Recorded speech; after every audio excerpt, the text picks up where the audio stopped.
Bonjour, Fanny Fontaine-Zukowski dans le cadre des ateliers de pleine conscience pour enfants, psychologue. C'est la séance 2 dont je vais vous parler ce soir.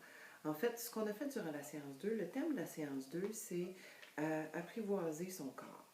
Qu'est-ce que ça veut dire dans le concret? Bien, ce qu'on a fait pour commencer, ça a été, tu te souviens, un scan corporel. Je t'ai initié au scan corporel. Ce que c'est le scan corporel, je vais vous donner un lien pour pouvoir le pratiquer parce que c'est le genre de choses que si on le pratique régulièrement, on devient très bon. C'est un peu comme si on faisait passer un rayon laser sur tout notre corps, progressivement, une partie à la fois. Ça permet de s'arrêter à chacune des parties du corps et d'en prendre conscience. Dans quel état elle est, sans jugement, sans chercher à la modifier nécessairement. C'est pas une technique de relaxation, c'est vraiment juste d'être capable de prendre conscience de son corps en commençant par les orteils, en remontant progressivement jusqu'au haut du crâne. Tout ça, évidemment, en cherchant à prendre les pensées quand elles se présentent, puis à juste les mettre de côté pour retourner à la respiration. Mais vous allez avoir un exercice tout formé, là, tout accessible sur un prochain vidéo. Donc, il y avait ça, le scan corporel, suivi ensuite d'une discussion sur le stress. Qu'est-ce que c'est le stress? Comment ça se vit au juste? D'où ça vient? Pourquoi on est stressé? Plein de questions auxquelles on a tenté de répondre ensemble. Puis pour lesquelles j'avais quelques réponses aussi. Entre autres choses, je pense que ce que j'aimerais que tu retiennes dans tout ça, c'est que quand on a une période de stress intense, ça nous prend une période équivalente de repos.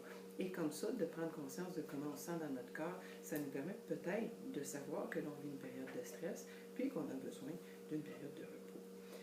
Ensuite, ce dont on a parlé, ça a été du lien entre le stress, l'émotion, le comportement, les pensées, le corps. Comment tout ça est interrelié et comment un peut avoir un impact sur l'autre. Entre autres choses, si je suis comme ça, ben peut-être que je ne me sens pas stressée, mais peut-être que si je porte attention un petit peu plus à mon corps, je vais m'en rendre compte.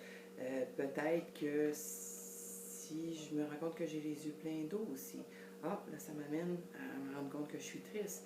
Et ça, peut-être que ça va m'amener à une pensée avant ça qui m'a amené à être triste, etc., etc.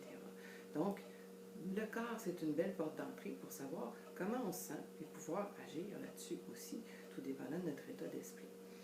Finalement, il y avait un exercice, dans le fond, c'est un exercice qu'on utilise souvent en restructuration cognitive, mais on va le faire de cette fois-ci de façon positive.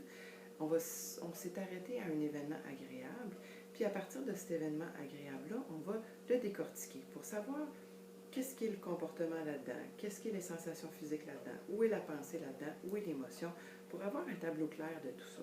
Plus on voit clair, plus c'est facile de s'approcher de ce qui nous fait du bien, puis de s'éloigner de ce qui nous fait du mal. Donc, le tableau, vous l'avez dans votre cahier, c'est ça ici.